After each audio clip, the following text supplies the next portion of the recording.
Apparently, we like reading books, but printing ideas on paper is something from the 15th century. And although I like the feeling in my hands, they are sometimes pretty inconvenient. It's difficult to read in darkness, they get wet and dirty at the beach, they consume a lot of space while traveling, and note-taking is a total mess. So Amazon and I decided it's time to upgrade, and I got my very first Kindle. And I am so excited to finally turn it on. So in this video I'm unboxing my Kindle Paperwhite Signature edition, and I'm sharing my first impressions with you. If you're new to this channel, my name is Arthur, I'm a project management consultant based in Stuttgart, Germany, and as a corporate drone and part-time MBA student, I share experiences, tools and frameworks to help us live happier and more productive lives.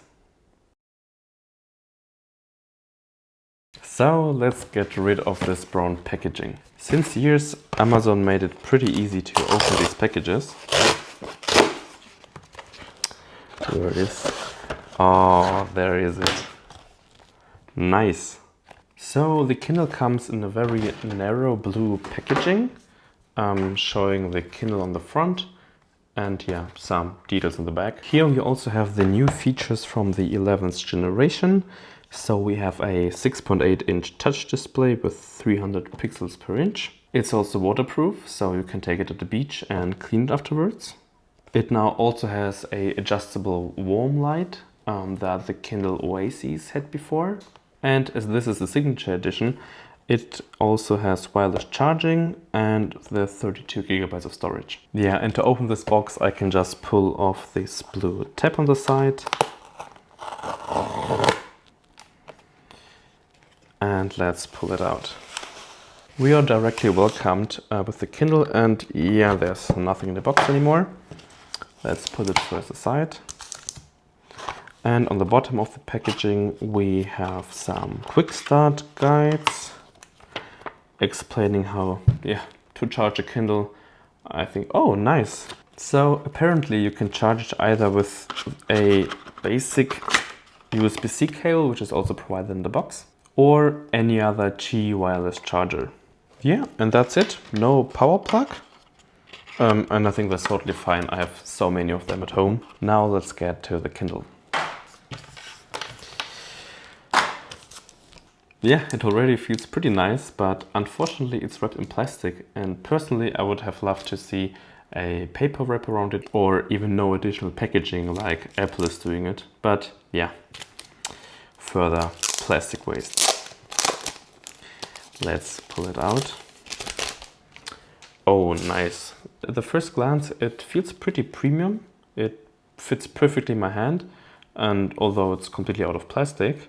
And what I also like is that the display is flush with the case and the whole front is just a flat surface. So there's no transition between the border of the Kindle and the actual display. And wow, I'm pretty surprised. I thought there's something printed on it, but it looks like this is the e-ink display. I've never seen an e-ink before, so wow, I'm really surprised. Yeah, here in the front, it just says power on, and yeah, let's do that. Okay, the Kindle is turning on. The backlight is now enlightened. We have the Kindle logo with the picture that they use everywhere. Cool. So first I have to select my language. I will use it in English.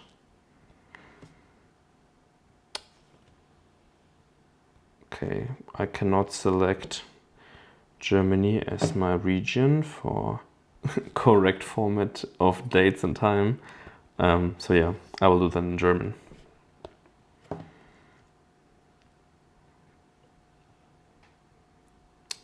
Wow, really this e-ink display looks amazing.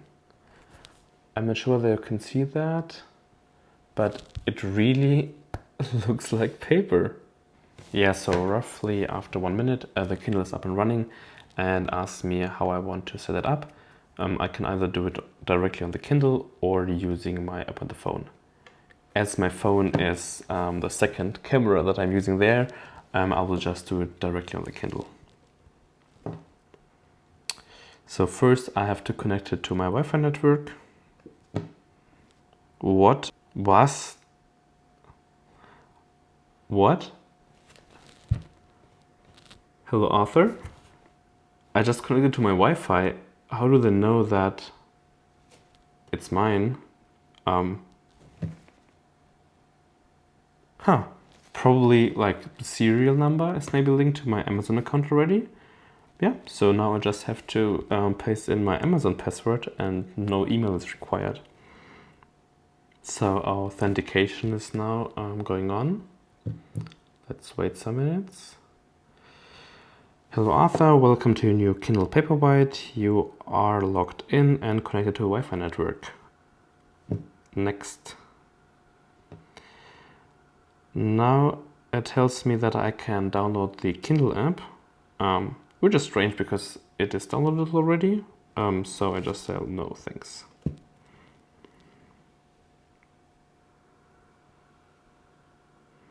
So now my landing page has loaded already, and there's my library. Let's see what I have here. It really looks fantastic how this e-ink display. It's really like magic paper. Yeah, so let's check the major features. In the settings, I can adjust the brightness. And cool, that looks like now I can read books or digital books, ebooks, without turning the lights on in the bed, which is very handy to read them in darkness. And I can also adjust the color temperature. I'm not sure whether you can see it here, but as I'm adjusting the color temperature, it turns a little bit yellowish. So especially if it's hard for you to fall asleep with the blue light in your eyes, you can adjust it in the evening to this yellow tone, which makes it much easier than to fall asleep. You can also set the schedule from when to when this bluish and yellowish light should be on. And you can even select that it should be adjusted automatically from sunrise to sunset. You can also set a dark mode if you prefer having this white text on black background, but I think the light mode feels more like a real book. Yeah, so let's go to my library and read the first book. I would like to compare it to my paperback edition and the one on the iPad. So let's get it here, and wow, hell, that is quick. I thought e-ink displays take a lot of time to load, but this is pretty smooth. Yeah, let's see. I didn't expect that. Cool, like it. Apparently it also shows Audible books. I didn't know that, but it looks like if I connect Bluetooth headphones, I can even listen to audiobooks directly from the Kindle. But yeah, now let's open the book. So first it has to download, of course, from the cloud. And now it's ready to open.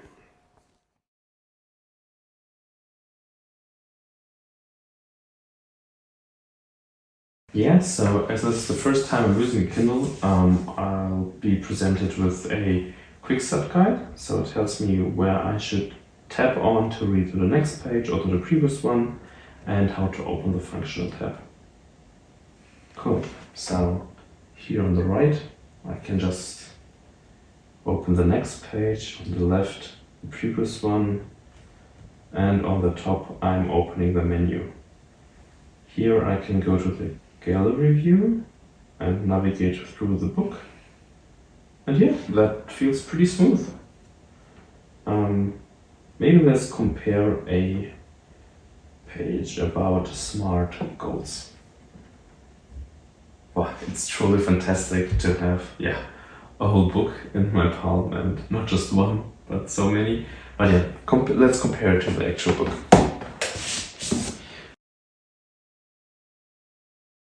Yeah, here it is, Bachelor of Time. That's a book about time management. I bought it back in 2015 when I started my bachelor studies. But yeah, let's compare the Kindle edition to the paperback one. And now comes really the first hurdle. As you have seen, I could easily navigate through the gallery and find the specific page I'm looking for. I can even bookmark it, but on the paperback edition there's no automation to find the page I'm looking for, so now I just have to go through it. Or cross-check the page which is indicated here on the Kindle. Okay, it looks like the page number is not completely correct, or maybe there's a new release of the book on the Kindle, but here this definition of SMART goal starts at page 17, and for the paperback edition it's page 18. On the first glance already, I have to say, I like the digital version more. Yeah, this fake paper really shines into my face and I can read it much easier, especially as the light is pretty dark in here. Yeah, but let's compare to the iPad. So I have it right here. There's also the Kindle app, and of course I have the same book right there. So let's go to the Kindle app. And there is already another library, Bachelor of Time. Let's let it load.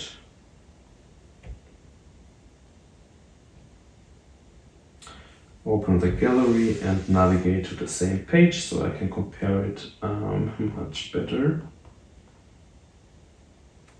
There it is, SMART goals.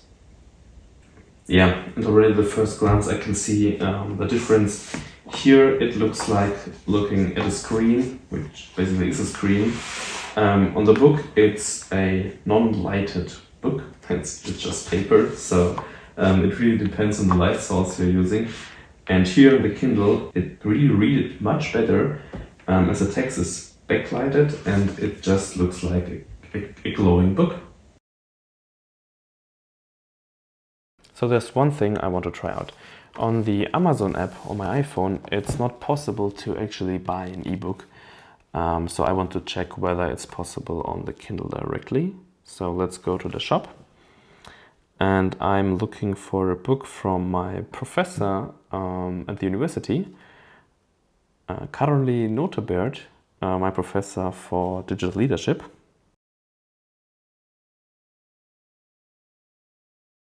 And there it is, The Pilgrim Who Trained Her Monkey. And yeah, it looks like I can buy it immediately.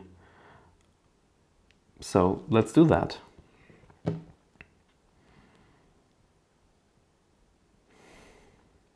So it's processing. It says, thank you for purchasing the book. Yeah, that's it. No password, no double checking on the phone. I can start to read it immediately. Wow, that's impressive.